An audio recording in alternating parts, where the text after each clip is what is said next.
have 1 minute.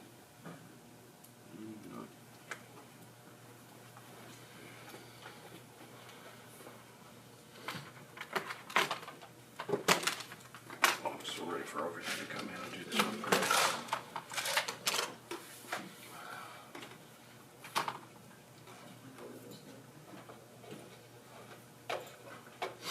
Tell us when we live.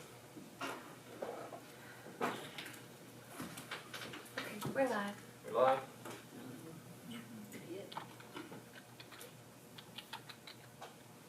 Are we on over here? Are we turning on?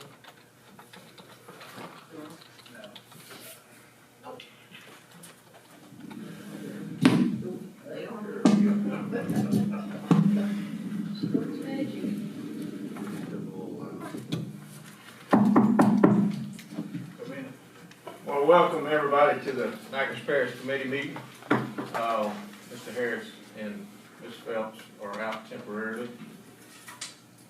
Would you have a roll call, please, Mr. Tanish? Mr. Danzy? Here. Mr. McGuire? Here. Mr. Benefield? Here. Mr. Varner? Mr. Harris? Mrs. Guidroz? Here. Mrs. Broadway? Here. Mrs. McGaskey? Ms. Palmer? Here. Ms. Phelps? And Ms. Bell. All right, we're gonna move to the superintendent report. All right, thank you, Mr. Danzy. It's going to be relatively quick tonight. I want to remind everyone of our two guiding principles here in Natchez Parish. Our highest priority is student learning. Our greatest responsibility is student safety. With that being said, I'd like to move into COVID data. For the past 7 weeks, we have seen decreases week to week. We are now at only 0.8%, so not even 1%, 0.8% of our district was quarantined this past week. That resulted in about 27 quarantines. And 0.08% registered positive, which means we had 5 positive students. You know, a district of around 5,600.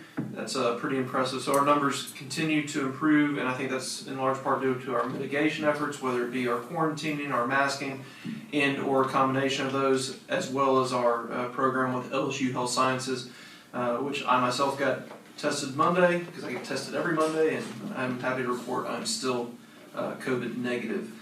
So really exciting news, especially the fact that we've seen that go down multiple percentage points every week.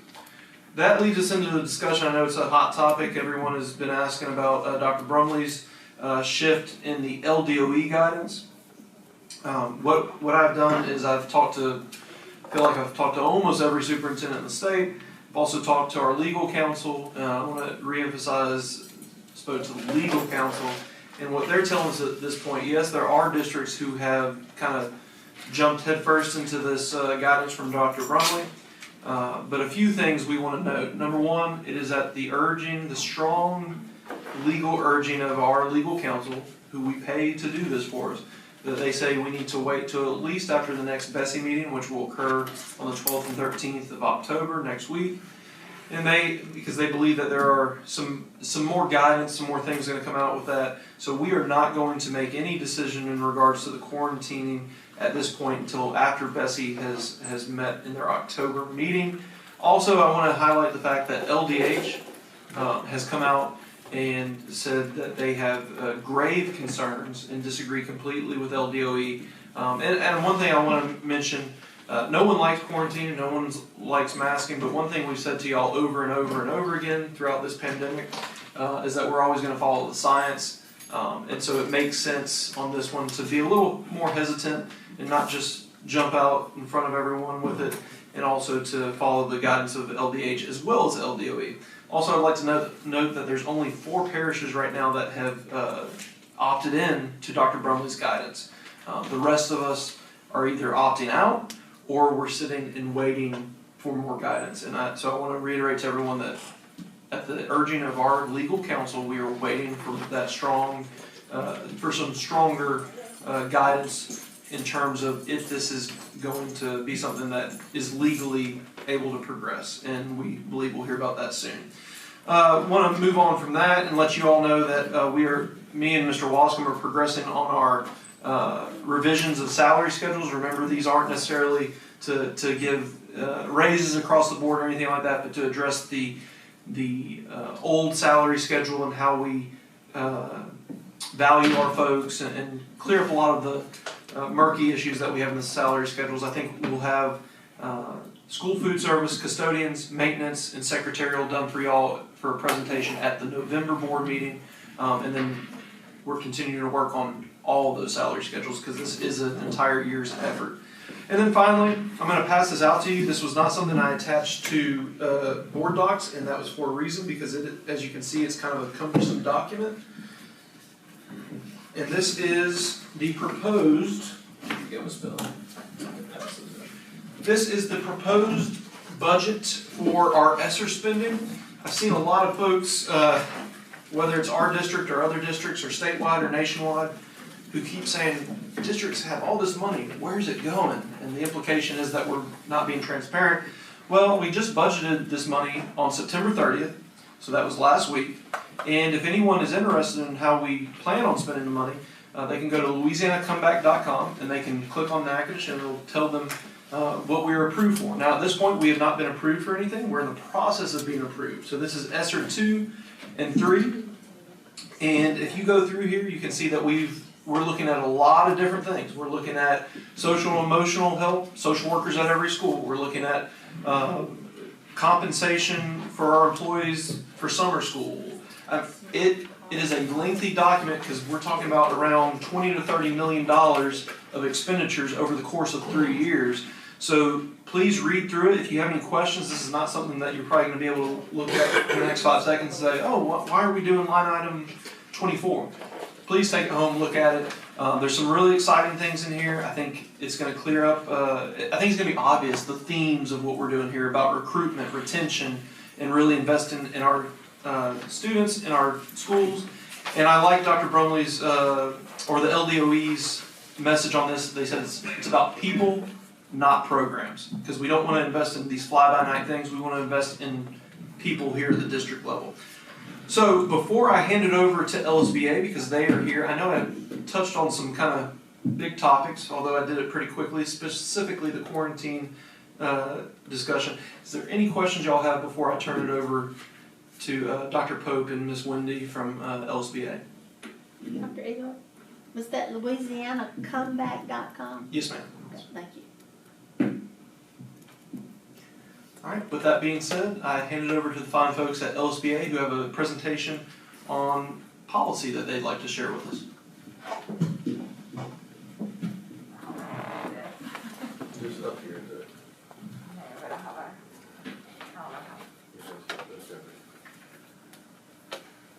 How do I? Slideshow from beginning. Do you have a clicker or should I just tell you to? I'll just tap it for you.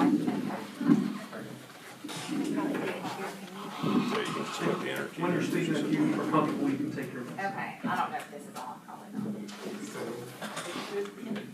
Switch may not be. Yeah, you're better with it off. Yeah. We're gonna leave it off? Leave it off. It'll Okay. pick up the Yeah. interference. I'll use my teacher voice. Oh, hold on. I do have a little handout. Alright, so my name is Wendy Bodwin. I'm with the Louisiana School Boards Association, and essentially what I'm going to do tonight is just talk to you guys about policy. The best practices centering around school board policy. It is one of the most important roles that you have as a school board member. And so we recently presented this information at our Fall Trailblazer, and we're asked to come and share this information with you guys here at your school board meeting. So I'm going to start with, you can skip that slide, sorry. I'm going to start with what is policy. So if you can see the screen, I'm not sure if you can from over there. Policy has a lot of different definitions. It can be defined in a number of ways, but in terms of the role of the school board in policy, policy is essentially your framework. It is your guidepost for how procedures and other things in your school system are supposed to work. It is also your mechanism for accountability. When decisions are made in the school system, your policy is the support for the reason and the rationale for why those decisions were made. So what is school board policy? Our school board board policies are essentially the what. It is what you as a school board want to occur through board policy.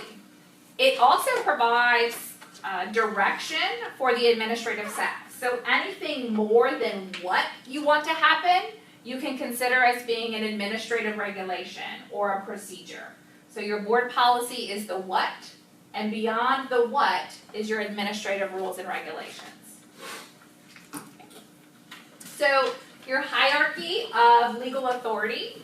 So one thing to be mindful of in terms of your school board policy is that your school board policies are actual reflections of policy. So if you can see the chart, you'll see a hierarchy of the way that legal authority works, and you'll start at the top with the U.S. Constitution and go down. What you'll notice is that school boards are on the bottom, right? So your authority to have discretionary policies is vested in following the laws that precede you. And because those laws precede you and they have a higher authority, the law is not actually policy. And so typically we'll see a significant number of school board policies that are rewordings of the law. That is law and not policy. For example, as a school board, you have to follow open meetings law. And open meetings law requires a definition of quorum. The school board has no authority to change the definition of quorum. The definition of quorum is a law. And so the definition of quorum would not be a policy that the school board has authority to dictate. But I haven't looked at your policies, but I would probably guess that your policy contains a definition of the word quorum, which is fine. It's something you can do. You can put the law in your policy. But in terms of best practices, we don't suggest rewording the law or incorporating the specifics of a law into your policy, because when the law changes, your policy would need to immediately be updated to reflect the change in the law, as opposed to just having the policy that you derive from being given a directive by the law. So your school board authority in terms of policy is vested in Louisiana Revised Statute 1781. It indicates as a role that school boards shall serve in a policy-making capacity, and that they shall prioritize student achievement, financial efficiency, and workforce development when constructing their policies. So these are the things to think about in terms of how you construct your policy for your school board in your school system. So why are school board policies necessary? You'll see on the screen they're necessary for several reasons. First, to maintain continuity and consistency and to foster stability. Your board members will come and go as terms change. School and administrative staff will come and go. But the policy will remain consistent and change when the board votes for a change in policy. So it will outlast terms of boards, it will outlast staffing decisions, and it is the backbone that creates the consistency across all of those things. Board policies are needed to provide clarity. They clarify board roles, they clarify superintendent roles, and they provide guidance for the superintendent and how he or she is supposed to proceed in their regulations. They legitimize administrative action. And so school boards are operating in the public, you're being transparent, and when you have properly written board policies, it serves as the accountability and the framework for the administrative action that your school board and the staff within your school system take. Your school board policies also allow the board and the administration to operate in a more efficient manner. And it provides a basis for a legal record. So if there are challenges that arise, the board can be rooted in their policy to maintain what the policy was at the time that a situation occurred. So there are 3 types of school board policies that I want to give you some information on so you can consider how this goes into your policy work. There are mandatory policies, hybrid policies, and discretionary policies. A mandatory policy is going to be a policy that you are required as a school board to have because it is rooted in state or federal law, or it's a specific program that you receive funding for example, like a grant. You will have mandatory conditions in which to receive that funding. One example of this type of policy is your discipline code. The law requires that you have a discipline code, and the law requires most of the things that should be in that discipline code. It is a mandatory policy that as a board you must enact. But there are also hybrid policies. And hybrid policies are those policies that as a school board, you will develop them in order to respond to a state or federal law, but you have discretion as a school board in that response. So, for example, recently the legislature passed a law that allows school boards to adopt learning pods as part of their school system. The law provides you the opportunity to decide if you want to enact learning pods or not. It becomes hybrid because if you choose to enact a learning pod, there are specific criteria that the state requires that you implement as part of that adoption. So you have a law that dictates what you have to do, and you have some discretion, so it's a hybrid policy. And then finally, we have discretionary policies. These are the types of policies that are under school board authority completely. They express actions that the school board wants to draw attention to. One of the most common methods of finding this type of discretionary policy in a school board is going to be uniform policies, right? There's no state law or federal law that requires public schools to have uniforms, nor what those uniforms must be. But school boards get to decide what they are, if they exist, and what are the parameters around them. It is completely discretionary and up to you as school board members to decide what that policy is.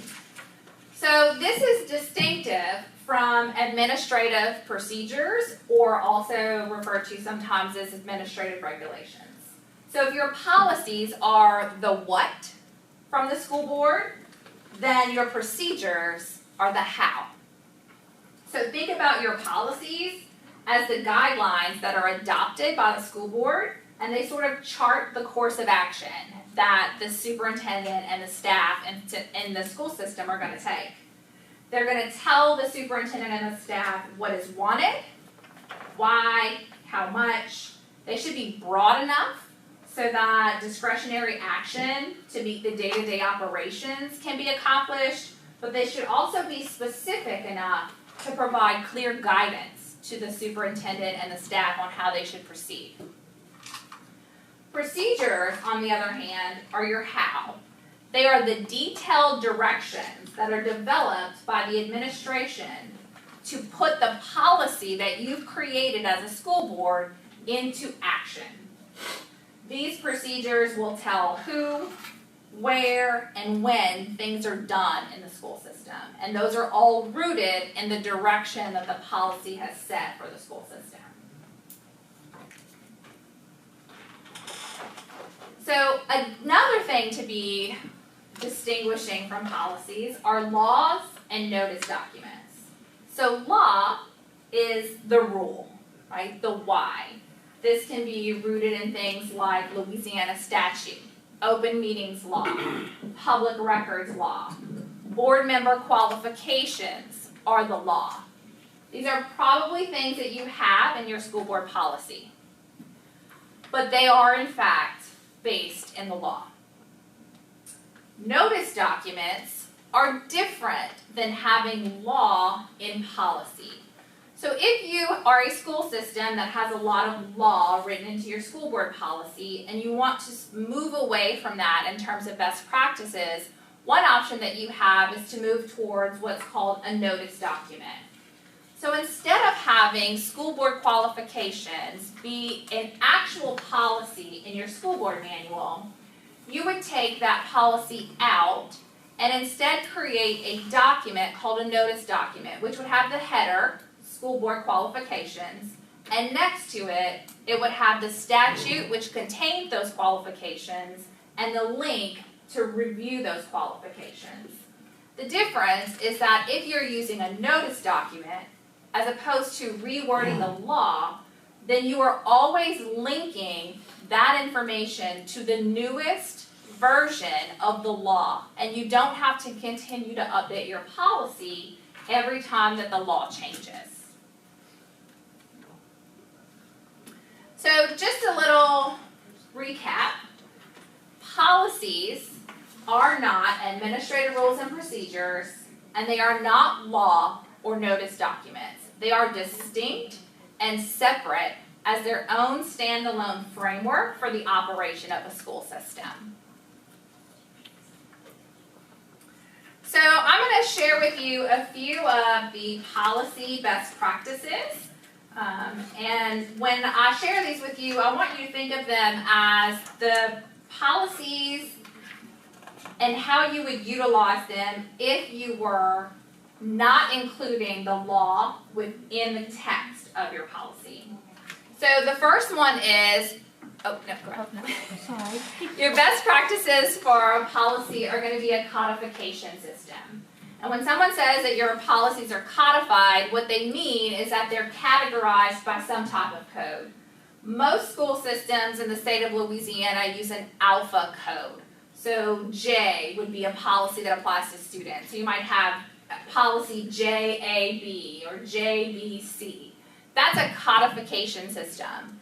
Any codification system you use is perfectly acceptable. Best practices is simply that you have one that is understandable and user-friendly.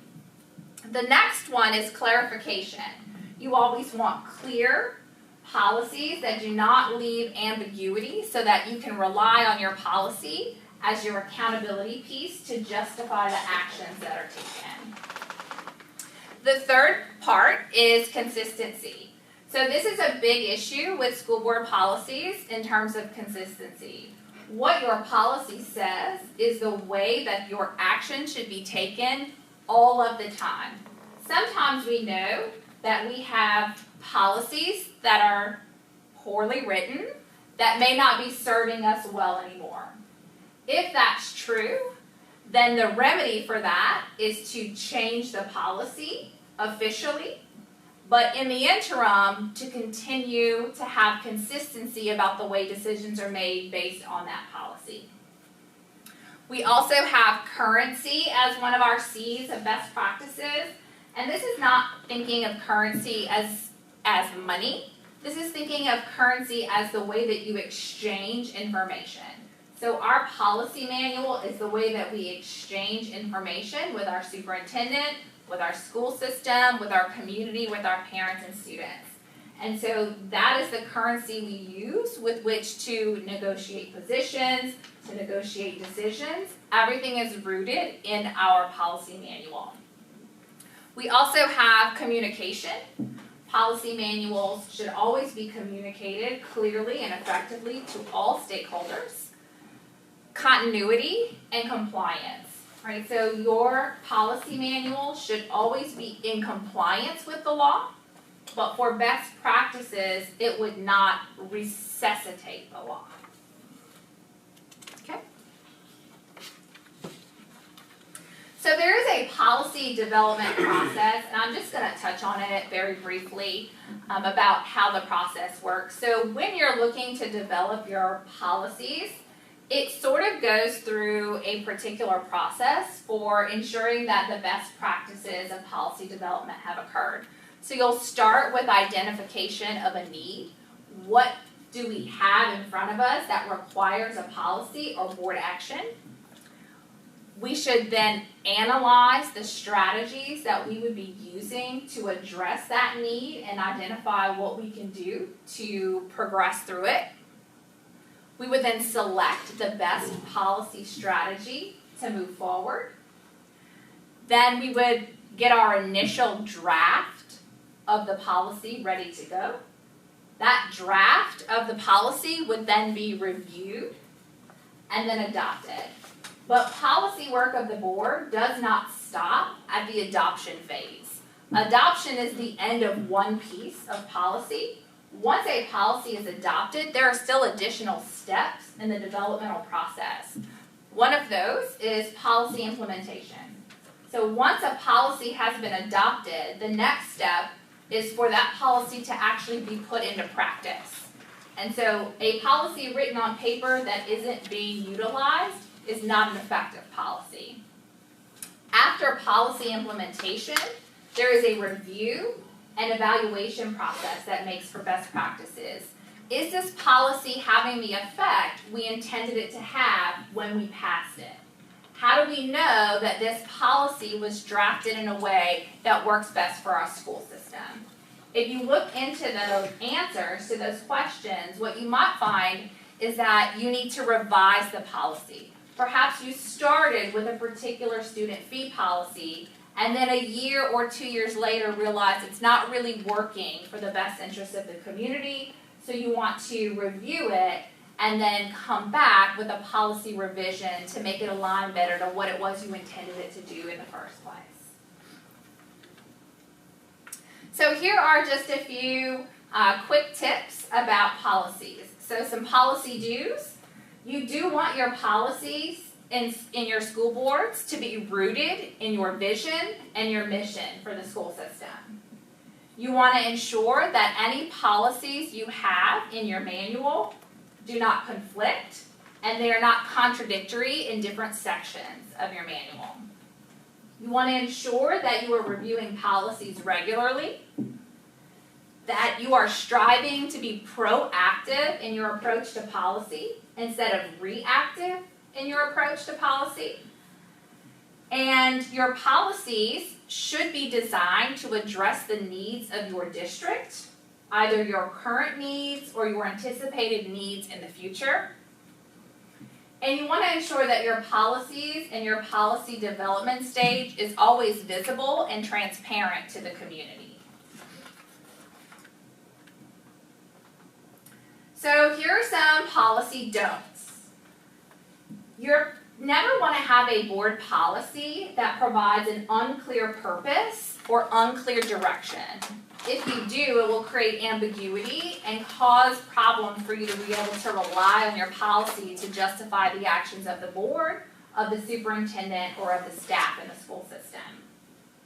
You don't want your policies to be overly verbose or philosophical. And what I mean by this is there are a lot of policies that are rooted in good intentions. We call them feel-good policies. They make statements about your aspirational goal as a board.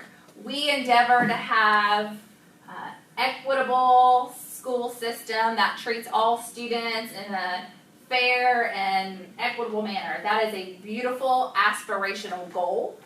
It is not a school board policy, right? It's philosophical in nature, and there's nothing about that policy that provides the direction for decision making in the school system. There are, in fact, board alternatives to pulling out those types of aspirational policies and creating a board statements, board mission, and vision statements, aligning that to a board's philosophical document, but it is not necessarily a policy. And including that in your policy could get you into some heated conversations with communities when they identify that policy and are able to point to particular places in the school system where that aspiration is not being met. Policies should not be the restatement of the law. Policies should not go beyond the scope of authority that the school board members have. Policies should not have excessive content. So throughout the state, I would say that most school boards' policy manuals run more than 300 pages. An ideal policy manual for a school board would be less than 100 pages. And then you also want to be conscious that you're not leaving out too much content, right? So we don't want too much, but we don't want too little. So we're striving for a balance between broad enough to provide discretion, but narrow enough to provide direction. So just a few things to recap. what effective board policy is going to do. It's going to be reflective of the educational goals that the school system has. It's going to be written within the scope of the school board's authority. It's going to be adopted through the proper board procedure and protocol and go through a continuous cycle of development. It's going to be respectful of legal and constitutional rights for staff and students. And it's going to be communicated effectively to the persons who will be most affected by the policies that are enacted. So a couple of tips for policy success. One is to schedule a regular review of your policy, whether that be through committees of the whole, board retreats, or board workshops. To implement an in-house maintenance system of your policies, get on a traditional schedule so that you are continuously keeping up with the policy work. And ensure that you're training new board members and new staff in the way that this maintenance system for policies work. So you want to make sure when you're doing this process that the timing is right for the district. You want to make sure that everyone is collaborating in this process, that the district's legal counsel is involved in the process of looking at policies and making revision suggestions, that you have staff buy-in from your school system, and that you create a timeline that works for your system and you stick to the timeline. So frequently we will say that school boards are most effective when they are unified, and sometimes people misconstrue unified to mean unanimous. Right? You can be a unified governance body and not be unanimous in all of your decision making, but you are unified in the fact that you follow the protocol, you utilize best practices, and you hold yourself accountable to the decisions that you make. I think that might be the last one. So that was my quick, fast, and in a hurry about school board policy best practices. If anybody has any questions, I'm happy to field them.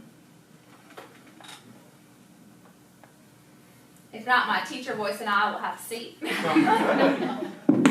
I just want to say thank you all for coming, because as we was presented with the presentation a couple of weeks ago, it was dynamic, and it made me think about some things that I think our board should consider.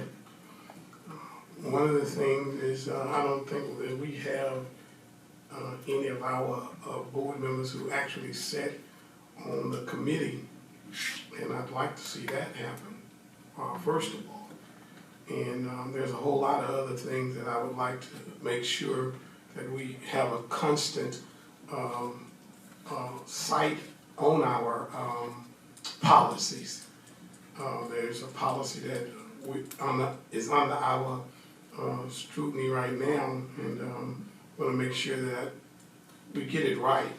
So, and I have spoken with Dr. Eloy, and I think he feels the same way. So, we thank you all for coming.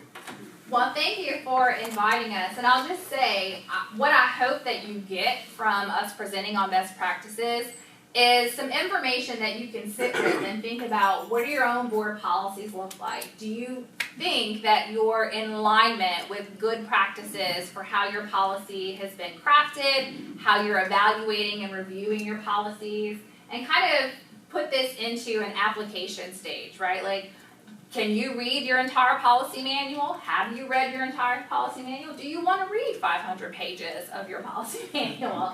And what makes sense for you as a board in terms of policy development and continuing moving forward in terms of policy? Anybody else? I just want to say thank you so much, and always a pleasure to have LSBA in our building. Dr. Pope, Ms. Robin, and Wendy, always a pleasure. Thank you all so much. Thank you so much. And that is the conclusion of my superintendent report. Thank you, Dr. Eloy. Whole business, election date change, resolution.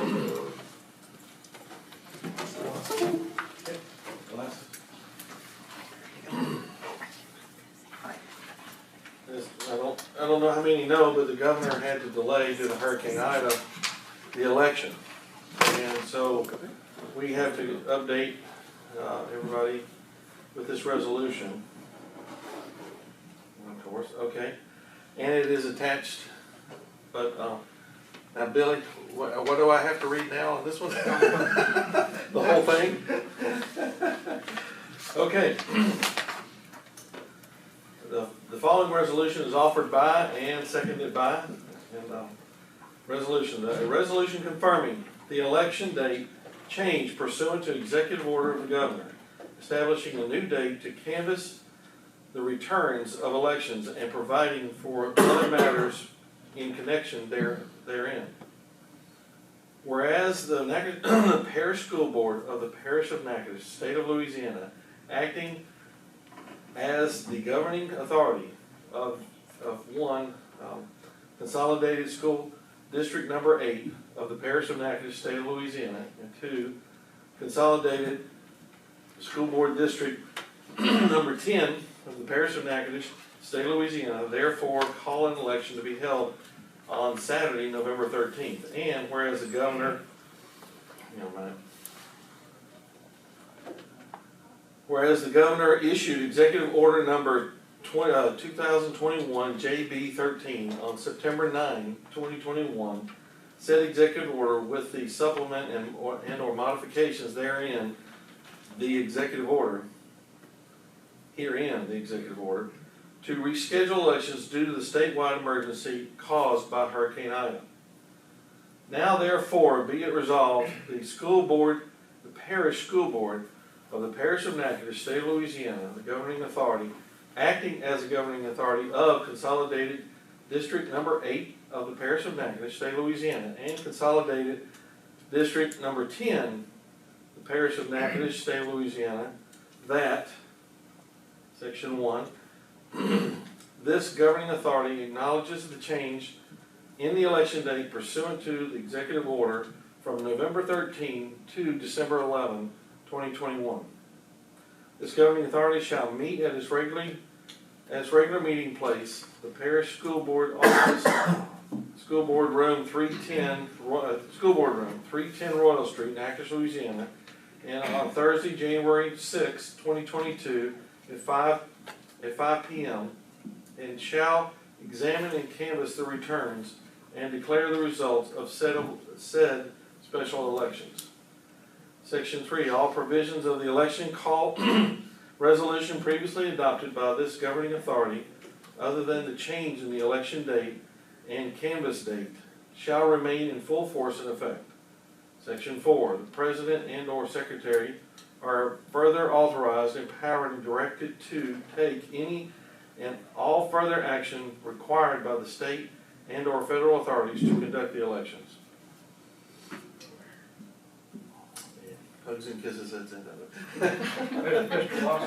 Mr. Watson Yes, did a sir. fine job. Okay. It's just a lot of legal stuff you gotta go through. Okay, so this is to be voted on Thursday. Unless there's anything further, that concludes it. All right. New business, consent agenda, you want to use that. Informational reports, child nutrition update. Oh, I guess, yeah. So, I will step in for Shauna Hicks.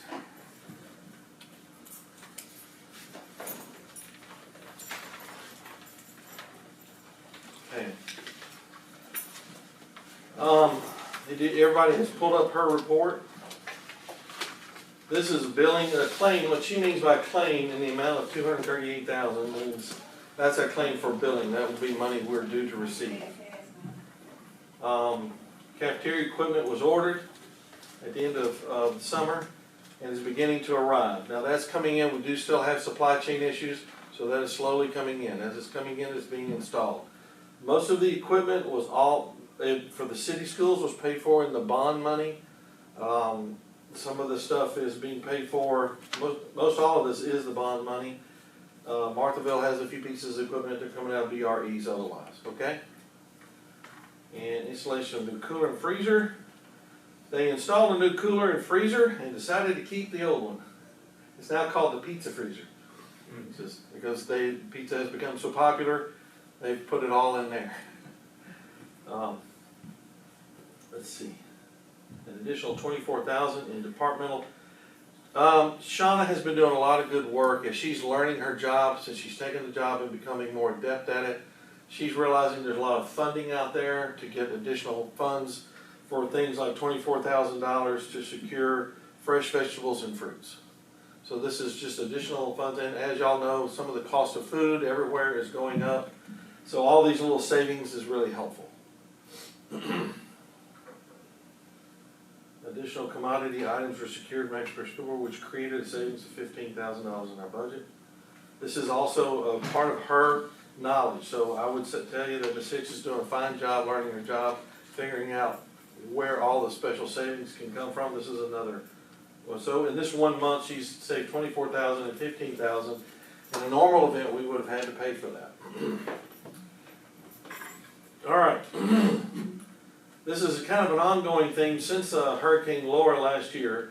Estimate for a generator that would operate the entire central warehouse was not within our budget. Bids have been collected. Basically, we were given a $7,000 grant from Weyerhaeuser. We do plan on keeping to secure that. We have been we're applying for grants to get this a generator in there, and we will apply that $7,000 to that. That's just an ongoing matter that she wanted to report on. We would actually, honestly, as a goal, as money would provide, we really do need generators on all our freezers and refrigerators throughout the entire district. But we have to start a central office, because last year that was the majority of our loss was there. Mr. Wascom, have you all priced those, the generator that would be able to accommodate? There's one that we could do for three. We have to have a 3-phase generator, which makes it much more expensive. The concern is the capacity. It's going to be at least north of 35,000 minimum. But honestly, to get the generator we need, it's going to probably be closer to about 80 to 100,000 to do just a central warehouse. The smaller the campuses would not be nearly as expensive. They'd be somewhere between $25,000 and $30,000 a piece at each of those campuses. That's in today's dollars. I say that because the prices have been going up quite a bit in that type of material lately. But I think that the central warehouse is going to probably end up costing close to around 80 to 100,000. And we are searching for grant money to do that very thing. The fire department here in the city of Natchitoches was successful in receiving such grants, so we believe that this will be something we can do. But we're just going to have to be patient for it. All right, personnel.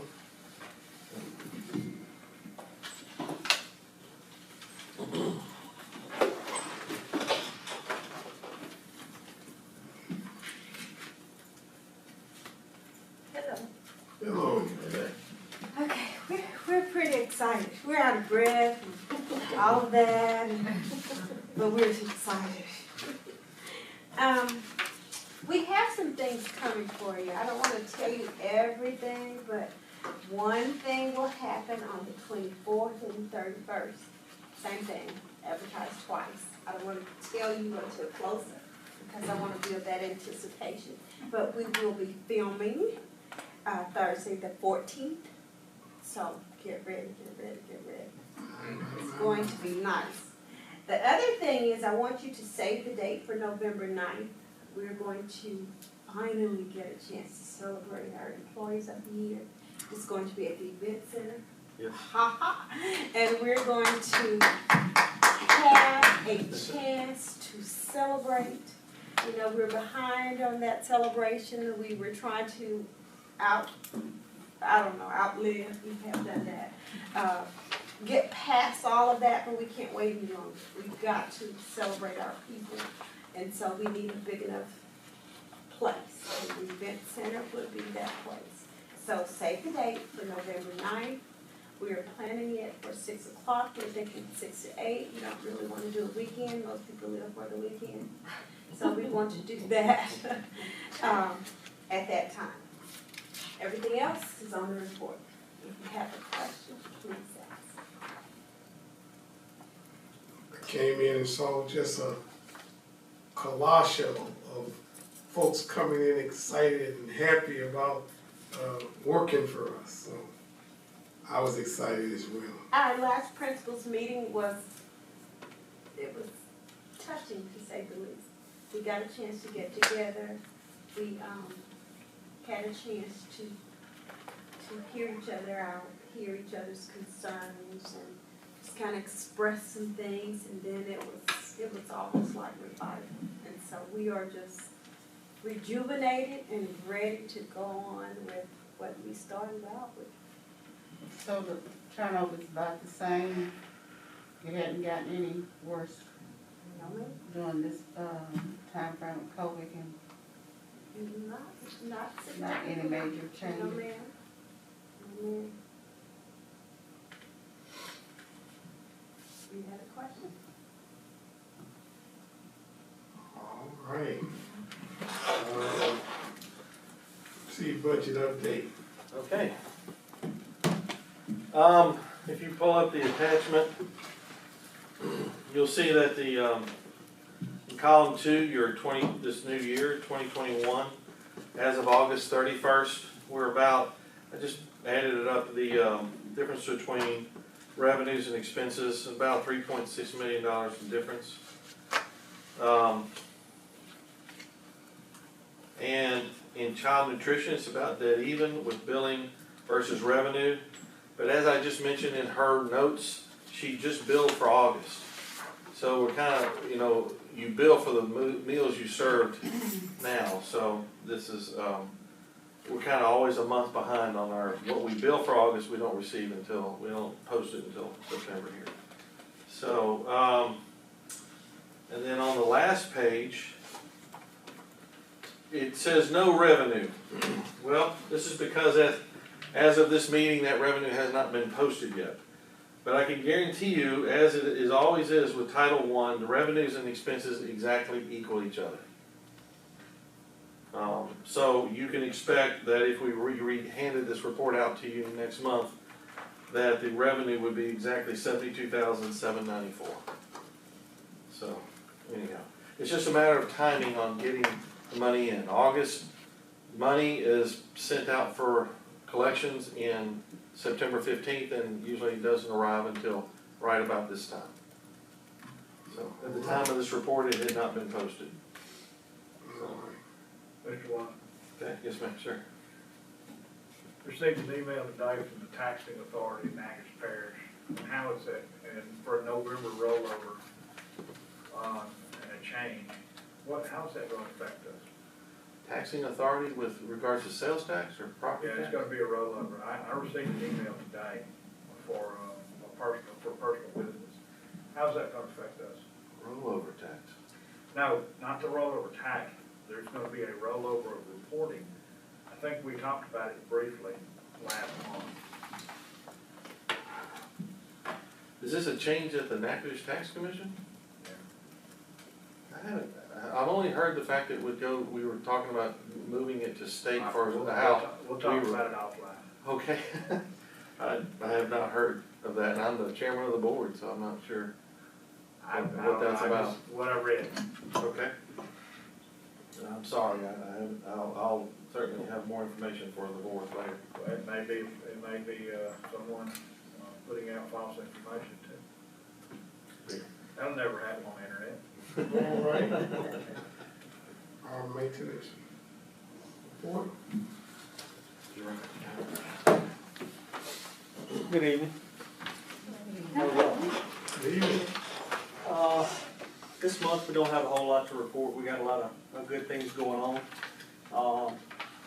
For our construction projects, if y'all didn't see according to the report, we have 1, 2, 3, 4, 5, 6, 7, 8 of our schools is still ongoing construction. So we're making some headway there. We're moving forward, doing some pretty good things out there. Central Warehouse, We actually got the specifications out for the lawn care bids today. I think they're gonna, we're set to close the bids on the 18th, is that correct? Yes, November 18th. So November 18th, the bids are set to close, so I'm excited to get those numbers and see how they line up compared to where we wanna go, and see how many folks we actually get to bid on it, so. And we're broadcasting that locally, Yes. not just on central bidding. We're broadcasting it in the paper and as well as Journal and all surrounding parishes. Yeah, so I'm excited to see what we got and see what we're working with and how many folks actually come out and bid on it. Also at our central warehouse, we have started our cleanup. Everybody's heard of our surplus, our little hole in the wall over there. Well, our hole in the wall is actually full. So we've contacted Lassion's Auction. They're coming in. They're gonna give us a rundown on what we can auction off and what is trash. Because there's a lot of things over there that's probably gonna be scrapped. There's nothing else to do with it. There's no life expectancy on old tables and chairs. These are wooden chairs with just a little bit of metal. They're not gonna go in for anything because most of them's been kept out in the weather and they're no good. They're coming far. So, as soon as I get that, I'm hoping to have that on the report for next time of, kind of give us a list of what we've got that's going to auction and what we've got that is actually being trashed. That way everybody will be fully aware of what's going on. As Mr. Wasson said, we did have some new kitchen equipment installed this past week. It's, Natchez Central got, a steamer and, I think a kettle. Weaver got, a new steamer, and I think LP Bond got 2 pieces of their equipment. So it is coming in, it is being installed. Those pieces of equipment that we're taking out is actually gonna go to the auction because they're still working pieces of equipment. So we can turn those over, so. So they will be considered surplus? Yes, they're considered surplus. And they are sold, the parts are hard to come by. Trust me, we fixed one of them and got them limping by. It's still working now, but that don't mean we can get parts for it in 6 months, because it took us about 3 months to get those parts. So a lot of this equipment is, we actually have one steamer that we're actually keeping, and we're gonna find somewhere to implement it, because it's really only about 6 years old. So the parts are readily available, but it was, I think, actually Cleachville's old steamer that we actually repurposed in another facility, and then we actually got them a new one. So we will be keeping one piece of that equipment. The rest of it is surplus, and it's really not in any condition to put back in school. Other than that, guys, I don't have a whole lot on here. We have an update on Fastenal. They've got me 3/4 of my list done in pricing. I actually have a meeting next Thursday at 9 o'clock with the regional vending machine rep. So he's supposed to be coming in, and we're going to start kind of laying out our schools to see how we want those things to progress. So I'll have another update. We had one scheduled this past week, but of course they got canceled due to some other stuff. I would just say, I just noticed how many times it says construction ongoing. Yes. Almost every school is under some form of construction. Yes, we have, like I said, Like 9. maybe 3 that are not. Yeah, we have 9 schools that are under construction, and we're doing good with those. And that's about it. Y'all have any questions? The issue over at the Botechnical, alternative school where y'all working, is that ongoing? You talking about the project cleanup of it? Yes, the cleanup. Yes, it is. Due to the rain last week, we didn't get to start, or the threat of rain, because they're using heavy equipment. We didn't want to get in there and tear anything up. So that's actually supposed to start at the beginning of next week, since everything's clear. We kind of pushed it back just a little bit, and they're supposed to get their heavy equipment in there. I'm hoping Monday or Tuesday they'll get started, but they kind of had to shut it down due to weather and yellow jackets and other things that was unforeseen. And we were going to start last week, but the weather kind of made us hold off on it. So hopefully this next week we'll be up and going. And what about the mowing situation over at the old Head Start building? I just contacted 3 individuals today, and I've got prices coming in for that. So I'm hoping maybe by the end of the week, I'll have all three prices, and then we can actually get it done. Thank you. And let me piggyback on that, because we did what we said we were gonna do by contacting the city.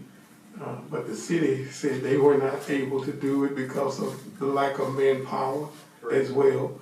And so today we did find out that we needed to go in another direction, and I thank you all for getting on that quick, fast, and in a hurry. Yeah, I've already got three individuals supposed to come look at it this week, and I'm hoping by the end of the week I'll have all three of their prices, and then we can move forward with it. Thank you so very much. Anything else? Thank you. That's it. That's it. 7A, permission to advertise for bids, timberland for harvest. Okay, we have the timber thinning. This is a piece of land, it's second thinning, and then 5 or 10 years later, they do a complete cut. This is a request from Joe Echo, or with Echo Timber, to ask that he could put out for bid the harvesting. He says the prices are good right now. The demand for pulpwood is high, so he would ask that we go ahead and get this done as soon as possible. That's what this request is for. All right. Item 7B, as far as I know, we have no. Well, there will be 3 actions to take action on that are being part of the next bid. They'll be presented in Thursday night's meeting. And item 7C, there's a picture of the Waterville school bus. Where's that at? It's on, it's. If you click on it and open it up. Click on it, It's a nice bus, really nice. So, Well, it's been growing grass underneath it for a while, so it's been sitting there for a while. We have to declare it surplus. We would like to, I'm asking the board to declare it surplus so that we can then now sell it off. We've had a couple of offers in the neighbors to go about getting rid of this in that fashion. and item 7D, discuss new relationship with managing insurance claims with Hurricane Laura and other catastrophic events. I'm going to bring up Joe Stamey to discuss this, but I would like to express up front that I've had immense frustration with our insurance, which I've pointed out almost every time I come to these board meetings. We only were given credit for $98,666 in total damages with a Cat 2 hurricane hitting all 14 of our locations. And let me just add to that, this is something that they're seeing across the state. A lot of these insurance companies are trying to, I guess, hedge their bets by giving the lowest amount possible.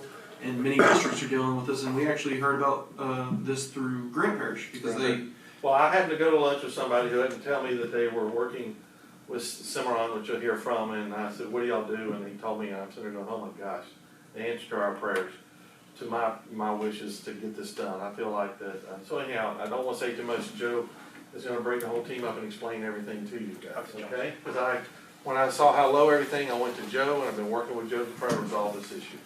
So hand it over to Joe Stamey. Thank you. Hello, everybody. Hey, as y'all know, Hurricane Laura was devastating for this parish, and our winds and gusts were well over 100 miles an hour at times. And as a consequence, our schools all received what we believe to be significant damage. Despite that, all buildings considered, all of our insurance company could find was about $98,000 in damage. And that is so inconsistent with what we believe to factually exist.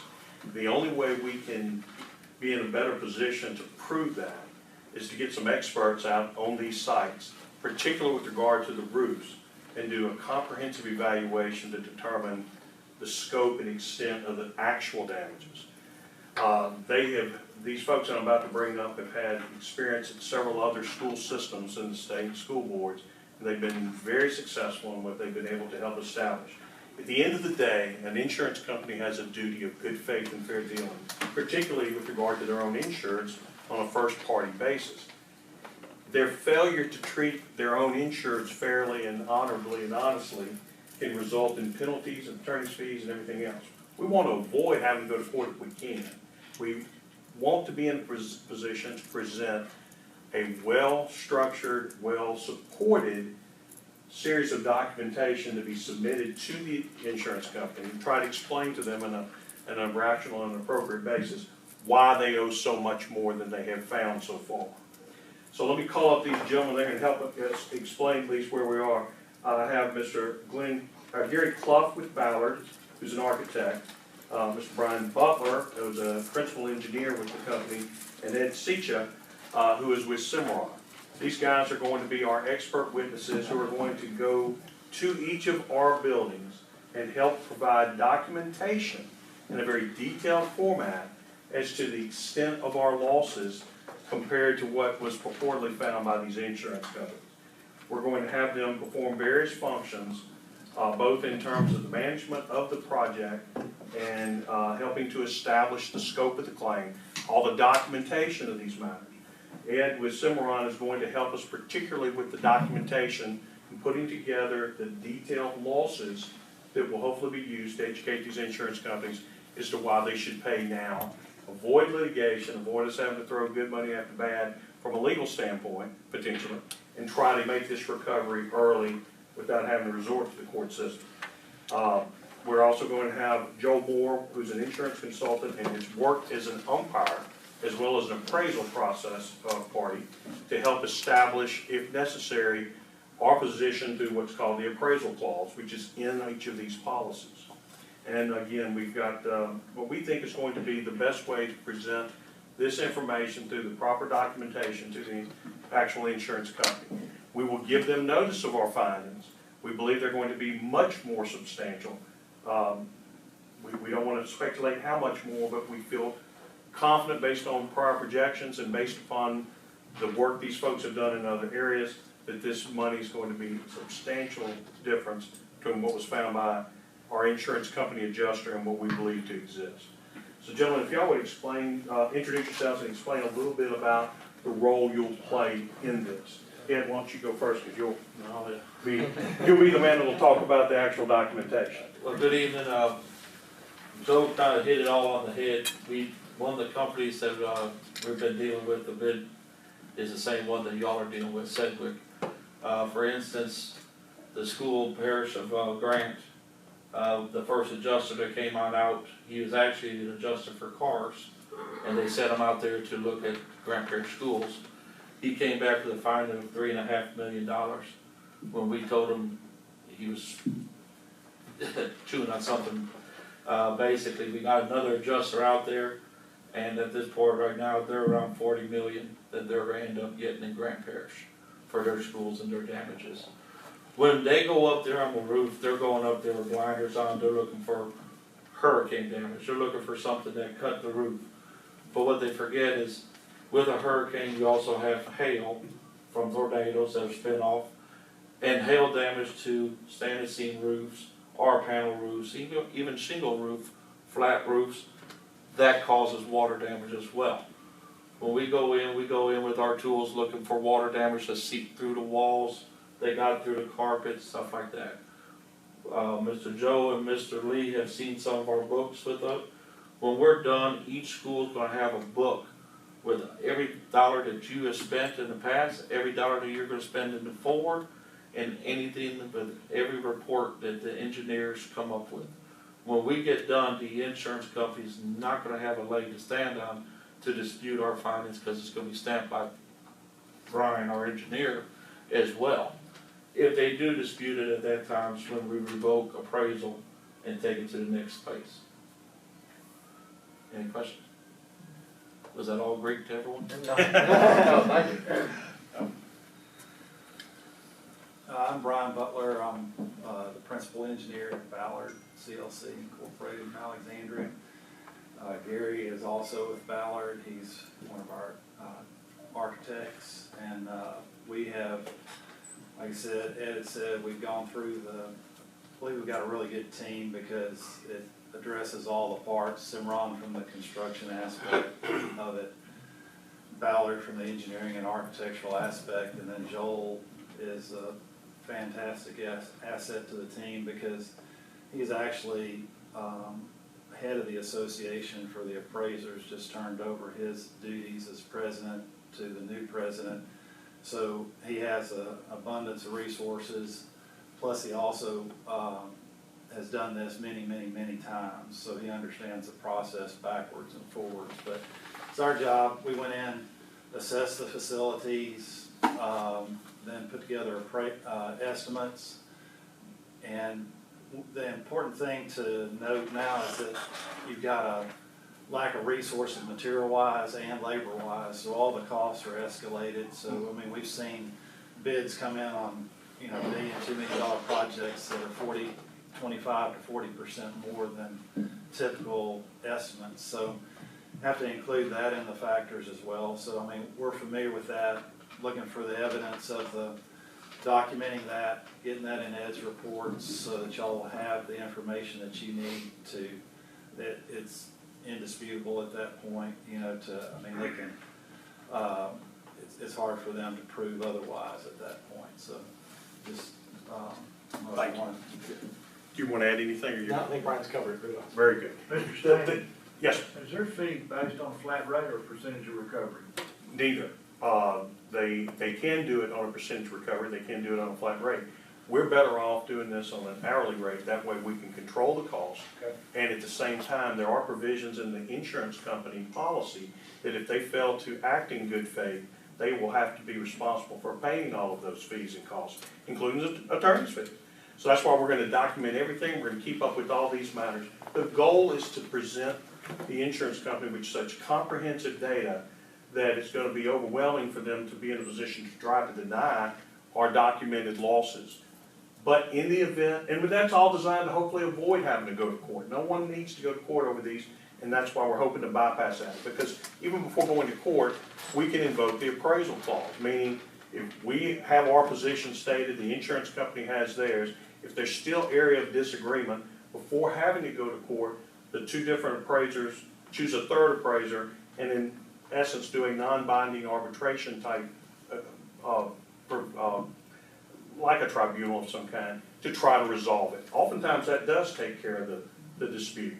If it doesn't, we will already be ready to go. We will have our expert witnesses lined up, we'll have our proof lined up, and again, we're highly confident that all this will be substantially more, without issue of the $98,000 that was at least offered by the insurance company thus far, and we're gonna have no problem proving a lot more is owed, moreover, at the expense and cost of the insurance company for all of these services. Sounds like a good. Wow. It's worth our investment.